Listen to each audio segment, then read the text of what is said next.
Hi everyone, welcome to Dirtbag Minimal. I'm Karina. Today's video, I wanted to talk a little bit about minimalism because my channel is called Dirtbag Minimal. So maybe I should talk a little bit more of the dirtbag part as well, but that's a separate video. Today I'll focus on minimalism. What is it to me? My journey of how I came to it and my journey on it. It's a pretty big buzzword these days. I've watched a lot of YouTube videos, I've read a lot of books about it, and everyone has their own journey and I guess definition of what it means to them. It's more of a concept, to many people it is as well, but the idea that the less you have, the more you simplify your life, the more the essence of life is clear because you're not distracted by material goods and things. And I mean, I believe that travel is also a form, in a way, of materialism, can be. So in a broad sense, my idea of minimalism is this huge sort of concept that has more to do with Buddhist philosophy of being happy with what you have and who you are at this moment, while not striving constantly to change that or striving for more. That's the sort of exact opposite of what Western culture teaches us and is sort of stuck in our minds about you need something to feel better or become better, or it's this constant search, and a large part of it in our capitalist society turns into material things, but it's also non-material things, a way to be better, traveling somewhere, just gaining more things rather than being happy with who you are and what you have at this moment. And this is not a destination unless you're some highly enlightened monk. Maybe not even then. This is just a life journey. So for me, minimalism is just a life journey, and it probably is for a lot of other people too.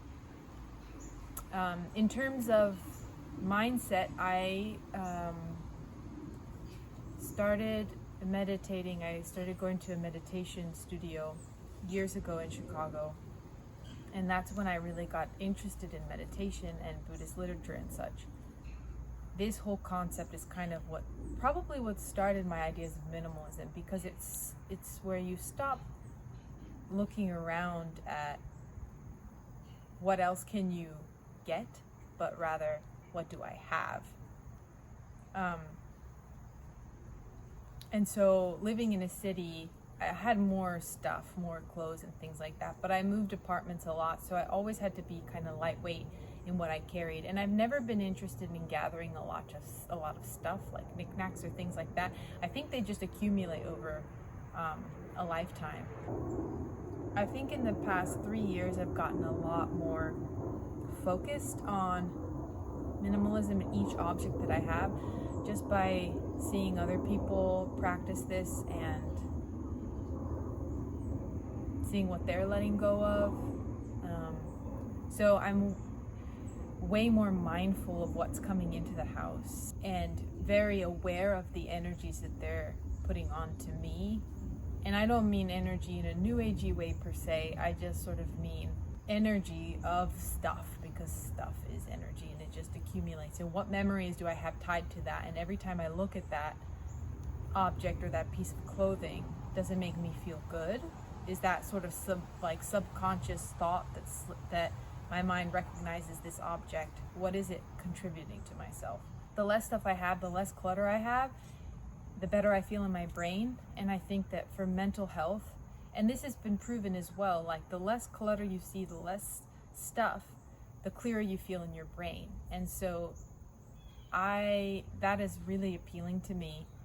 And so I'm constantly on this journey to have less, and only have the essentials, while balancing not being too militant about things, and also enjoying life. And if I do buy a ring, this one that I got at the thrift store, or this one that I got on Etsy, really cherishing those objects. Like when I put them on, I look at them frequently, and so the less objects I have, the more I cherish what I have. And minimalism is a personal, it's a political, and a social statement as well. It helps your own mental health. It helps you live a more clear, better life. It also is a political statement about not being such a part of this capitalist society and understanding that we don't constantly need to buy. And it's also social and environmental, because the less you consume, the less your footprint is on this earth. And that's a huge aspect for me, really huge. The less you buy, the better it is for the earth, because throwing away stuff going to landfills is just, it just has to stop. There's just so much waste in this world. But even after, I don't know how long I've been on this journey, many years, but probably much more seriously, like I said, in the last 2 to 3 years, I still peruse clothing websites all the time. I've completely stopped buying fast fashion, and I buy used or sustainable. I do clothing swaps with friends, but I'm still perusing websites. That conditioning, that programming is still there. So an important part to remember about minimalism is not to beat yourself up if you're still doing things that you might have done in the past and are part of that sort of consuming society, because it takes a long time to deprogram all that. So just, even if you just commit to buying less or being more aware of, like, do I really need this? And maybe doing the one in, one out thing, where every time you bring in a new object, one leaves your house. So what does minimalism look like now to me? And how I define it for myself would be just being much more mindful of what I consume. And when I have that urge to buy, always waiting. And there's a lot of different minimalist projects out there that you can look up. There's Marie Kondo, who's not technically minimalist, but she really stresses the point of everything you own, make sure you sort of know it, see it, have a relationship with it, and it's something that brings you joy, or just being more mindful of everything you own. Because when you start to just have stuff and you don't even know what you have, that becomes part of that mindless consumers culture. There's also the 333 project, which is having I think it was like 33 items of clothing for 3 months or something like that, and it challenges you to see, like, you don't need 200 articles of clothing to look good. Actually, when you only have 35 pieces that you rotate through, you can create a bunch of different outfits. There's less stress getting dressed, and it just feels easier. You have less clothing to look at. So that's definitely, clothing is my Achilles heel, and that's one that I'm constantly sort of trying to rearrange, make sure I have all the right pieces that make me feel good without impulse buying stuff. And when you really hone in on your style and what you like to wear, what's comfortable, what makes you feel good, what fits in to your life, you'll have less of that need to go get something, because you know that, oh, I already have the pieces that are important to me. There's also extreme minimalism. I've watched some people where they're like, I have 5 items in my life, or like, I have 5 pieces of clothing, or I only own 42 items. That includes toothbrush, passport, all that. A part of me is really intrigued by that, and I love the freedom associated with it, because I think freedom is a huge part of what minimalism appeals to me.